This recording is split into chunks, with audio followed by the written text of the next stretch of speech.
Most religious and spiritual paths have addressed the issue of sexuality from a viewpoint that turns it into some kind of sin or morality concern, and proscriptions about sex and responses to the sexual impulse mirror this focus on morality versus immorality. People who engage in sexual behavior outside the accepted norm in a particular society are stigmatized by those activities.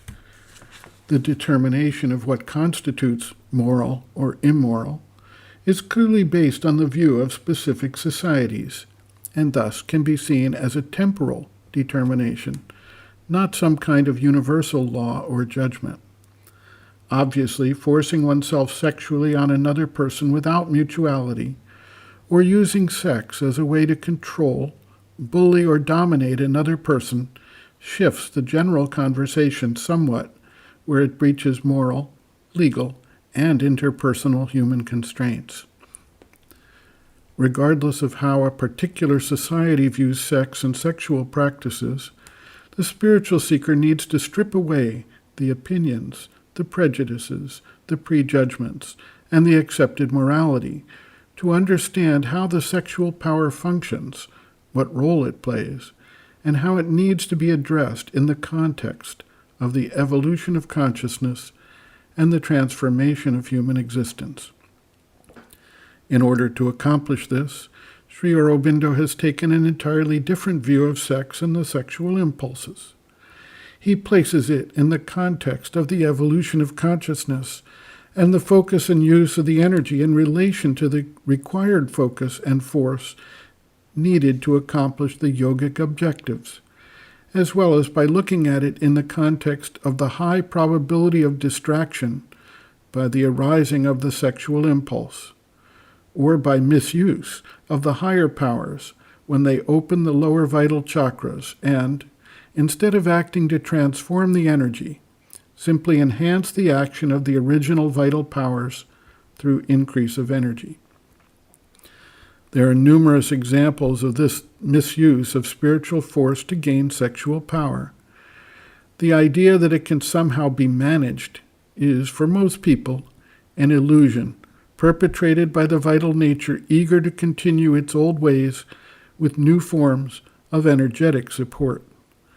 This can lead to serious imbalances and failure in the spiritual pursuit for the individual seeker, and can cause extreme disruption to the environment within a spiritual community. Sri Aurobindo observes, quote, I have stated very briefly in my previous letter my position with regard to the sex impulse and yoga.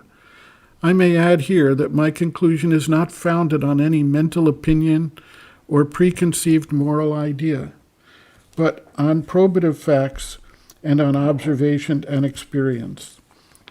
I do not deny that so long as one allows a sort of separation between inner experience and outer consciousness, the latter being left as an inferior activity controlled but not transformed, it is quite possible to have spiritual experiences and make progress without any entire cessation of the sex activity. The mind separates itself from the outer vital life parts and the physical consciousness and lives its own inner life. But only a few can really do this with any completeness, and the moment one's experiences extend to the life plane and the physical, sex can no longer be treated in this way. It can become at any moment a disturbing, upsetting, and deforming force. I have observed that to an equal extent with ego, pride, vanity, ambition, and rajasic greeds and desires, it is one of the main causes of spiritual casualties that have taken place in sadhana. The attempt to treat it by detachment without complete excision breaks down. The attempt to sublimate it, favored by many modern mystics in Europe, is a most rash and perilous experiment. For it is when one mixes up sex and spirituality that there is the greatest havoc.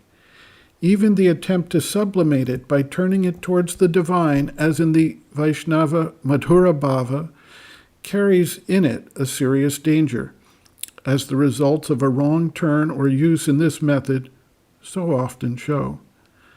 At any rate, in this yoga, which seeks not only the essential experience of the divine, but a transformation of the whole being and nature, I have found it an absolute necessity of the sadhana to aim at a complete mastery over the sex force. Otherwise, the vital consciousness remains a turbid mixture, the turbidity affecting the purity of the spiritual mind and seriously hindering the upward turn of the forces of the body. This yoga demands a full ascension of the whole lower or ordinary consciousness to join the spiritual above it, and a full descent of the spiritual, eventually of the supramental, into the mind, life, and body to transform it. The total ascent is impossible so long as sex desire blocks the way. The descent is dangerous so long as sex desire is powerful in the vital. For at any moment, an unexcised or latent sex desire may be the cause of a mixture which throws back the true descent and uses the energy acquired for other purposes, or turns all the action of the consciousness towards wrong experience, turbid and delusive. One must, therefore, clear this obstacle out of the way. Otherwise, there is either no safety or no free movement towards finality in the sadhana. End quote.